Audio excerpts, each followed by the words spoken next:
There is a part of you that makes decisions before you are aware of them. A silent force that organizes your life, your crises, and your deepest desires, even when you feel lost.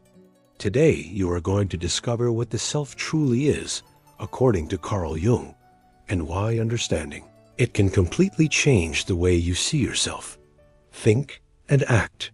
For years, we have been told that the ego is the center of identity, that we are what we think, what we remember, and what we show to the world.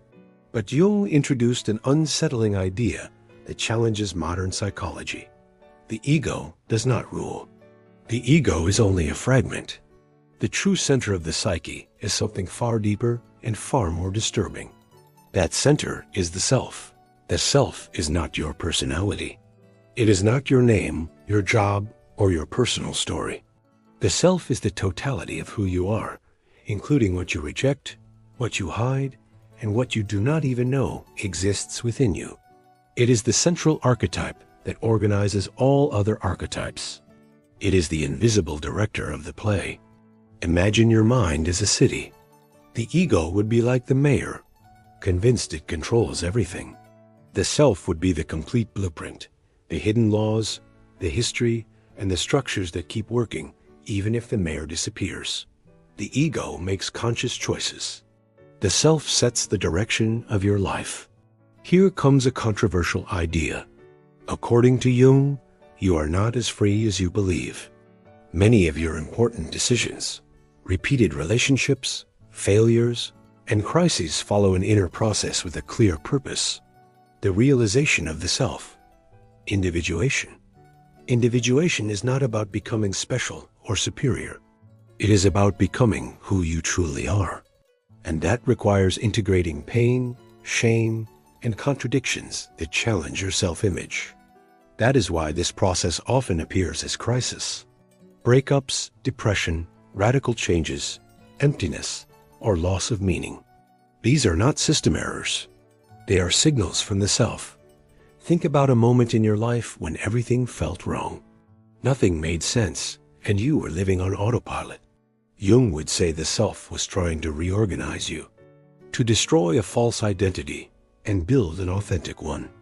And here is the unsettling part.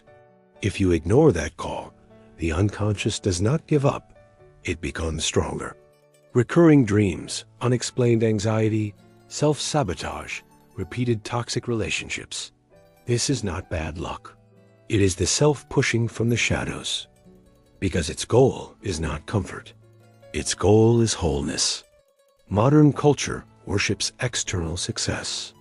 Money, status, recognition. Jung warned that a life focused only on the ego ends empty, even when full of achievements. The self does not seek applause. It seeks inner coherence. This raises an uncomfortable question. What if your current suffering is not a mistake, but a guide? The self often appears through symbols of completeness. Mandalas, circles, sacred figures, alchemical gold. Not because Jung was irrational, but because the unconscious speaks in symbols when logic fails. When you dream of unknown yet familiar places, hidden centers, or vast houses, the self is often expressing itself. A common example is dissatisfaction even when life seems fine. Stable job, functional relationships, security. And still something feels missing. That is not ingratitude. It is a disconnection between the ego and the self. You are living the life expected of you, not the life your psyche needs. Social media constantly feeds the ego. Image, validation, comparison. But the self is not impressed by attention. In fact, the more inflated the ego becomes, the further you may drift from your center. Jung warned that ego inflation was one of the most dangerous psychological states. Becoming the mask and forgetting the human being. The path toward the self is not comfortable or fast.